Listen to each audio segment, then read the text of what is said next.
Welcome to The Lecture, our show about engineering, education, and innovation.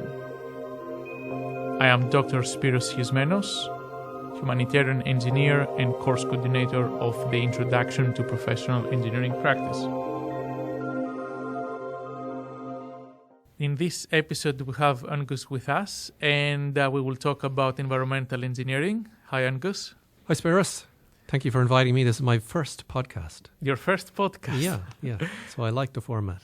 That's good to hear. You're here today to talk about environmental engineering. Yeah. I'm the Deputy Dean for International at RMIT School of Engineering, but I'm also an environmental engineer. So happy to talk about environmental engineering to anyone who's willing to listen. Sure. You are the best person to talk about this field. That's why we brought you here. Yeah, sure. A question we get from many of our students. Why would they study environmental engineering at RMIT?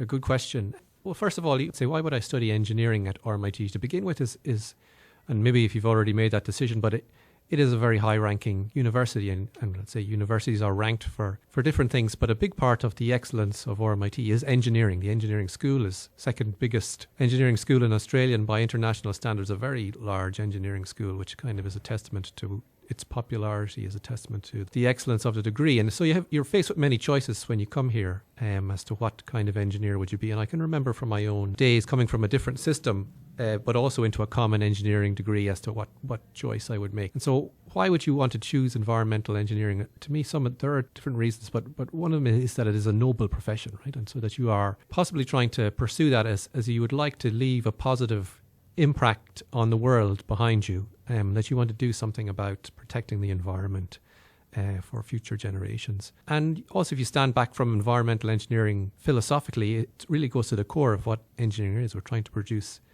solutions to the advancement of society within the environment, to bend it to our will without damaging it. So philosophically, that's probably one of the reasons why I got into it. The second reason as well, you have a very varied career as to where you might end up. There are an awful lot of facets to environmental engineering. There's a sort of a compliance with environmental engineering rules is one side, but also coming up with solutions such that we can do the activities we want as a society, but protect the environment at the same time. So ways of preventing pollution or ways of conserving energy, all kinds of things. And so it can bring you in very many different tracks, and is a branch of engineering that also dips into the many other types, Let's say engineering the environment involves engineering water and air and soil and materials. And that also has many things in common with other branches of engineering, but with a slightly different focus. That's a very good response, and it had many examples. Mm-hmm. A follow-up to this is perhaps what makes an environmental engineer a good career choice? Why would students follow that direction?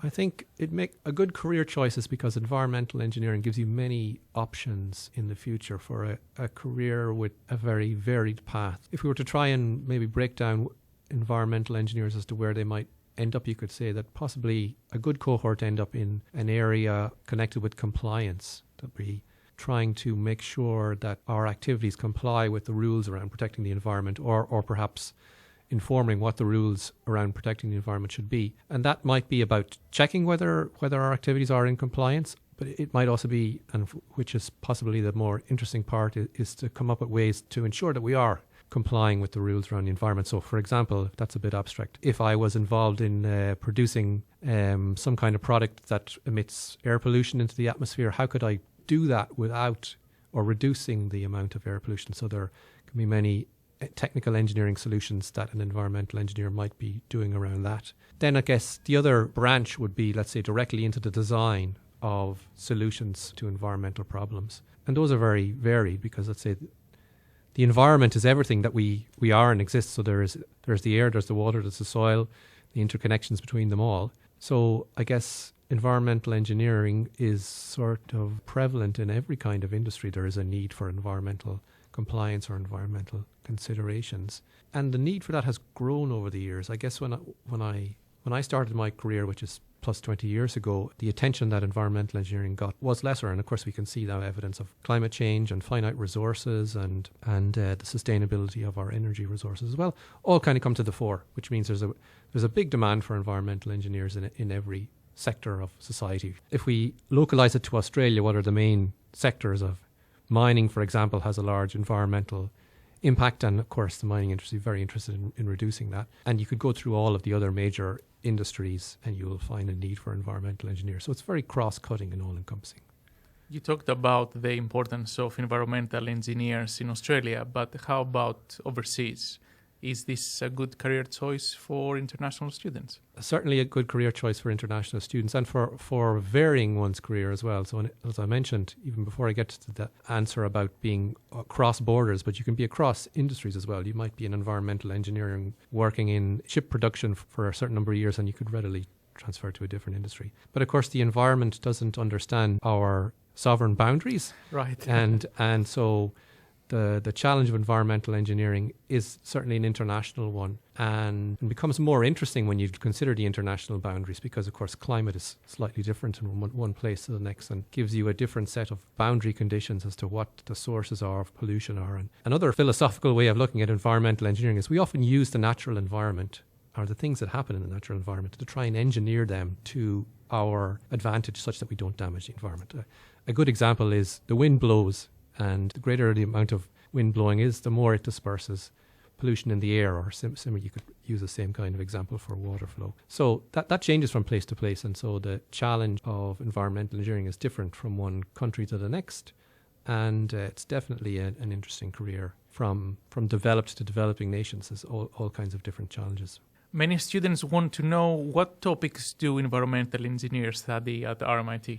So I guess the general topics that environmental engineers will need to know about is, number one, you would need to understand how to describe scientifically the physical environment. And so you need to understand something about fluids and about soil. And then we start to go into more specialist areas of environmental engineering like water pollution, control of that, air pollution, soil pollution, groundwater, and then into the means of, let's say there have been standard.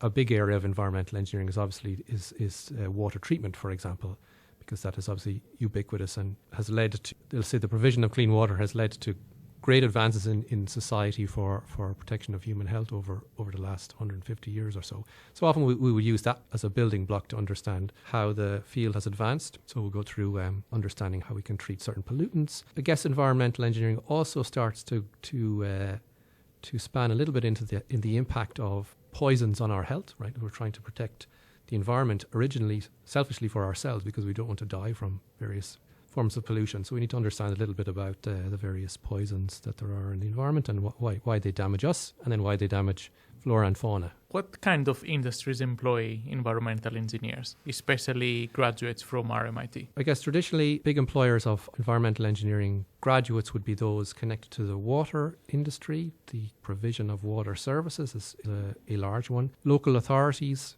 or any kind of, I guess, construction involves us changing the natural environment, requires some environmental engineering. If you move beyond that then to sort of the production of products or services, those also require environmental compliance. And so, for example, if you were involved in brewing, for example, you want to ensure that your wastewater from the brewing is in compliance with environmental regulations or other emissions. So you will require an environmental engineer to make sure that is the case, but also to design the solution to the treatment in the first place. So the employers of environmental engineers is a wide variety of types. And then, of course, some students go into research and then other careers. You are an environmental engineer, Yeah, right? I'm an environmental engineer. And how did I become one of those? Exactly. By accident, I think. In many ways, I'm very, very boring in that I've only ever been an engineer. My father got me a job with a neighbour of mine who was the CEO of an engineering company, which happened to have an environmental engineering wing to it. And that got me interested. So when I was very young, 14 or so, I was helping around in office and I got interested in all kinds of things related to civil and environmental engineering. And when I went to university, I went to study general engineering and I was kind of toying between mechanical engineering and civil engineering. They have many similarities. And probably what got me interested really in environmental engineering was when I came to do my capstone project, which is something we also do here at RMIT, a common thing for for professional engineering degrees. And that was the first time that I was able to apply my own interest to a particular topic, and this was coming up with a low energy means of treating wastewater in a particular stage of treating wastewater. I won't bore the audience with the absolute details of it. This was something that really fascinated me because it was a very simple idea. It was using a natural, trying to replicate basically something that happens in rivers in the natural environment in a wastewater treatment plant. And I really enjoyed doing that. And then I graduated and became an environmental engineer working in a consultancy for several years, doing all kinds of things from flood protection to drinking water treatment, wastewater treatment, wind farms, and so on and so forth.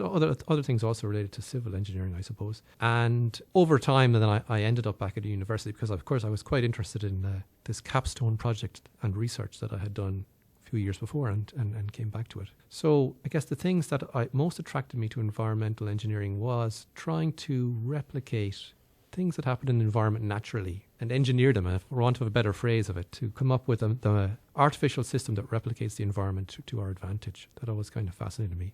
I always particularly enjoyed the balance as well between working in an office, the design aspect, and the field work. I can remember being on the tops of mountains in Ireland, where I'm originally from, on the northwest of Europe, when sideways rain, and working on wind farms, and being happy to be back in the office, but also to have the opportunity to have the mix of the outdoors and the indoors was also very enjoyable. So balance of field work, design work, and how we as humans can try to replicate the environment got me interested in it. That was a great story, and I think it can be inspiring for many students.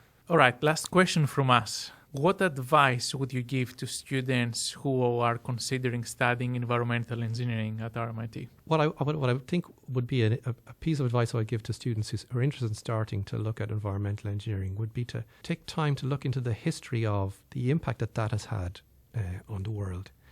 And some of the biggest impacts that have had on our society have been advances in engineering of the environment, particularly around protecting our health. We take it so much for granted nowadays that if you go back 100 years ago, in the absence of the clean drinking water and wastewater provision we take advantage in Australia, but many parts of the world don't still have that. People were dying from many, many diseases, life expectancy so much shorter, and what we could achieve as a society so drastically reduced, that environmental engineering has had such an enormous impact on society. And I think it still has that potential to have more such impacts. So for that reason, I'm passionate about what environmental engineers can do with others. And a key aspect of environmental engineering is also that it's not a silo. For it to work, you've got to work with people who understand other aspects of the environment and aspects of health and biology and so on, such that we can engineer it. I guess that would be my advice. What has been done so far, and get inspired by what you could do in the future then.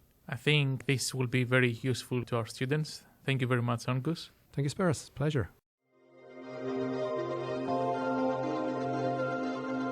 That's all for today. The lecture is a production of RMIT STEM and the Humanitarian Engineering Lab. Thanks for listening.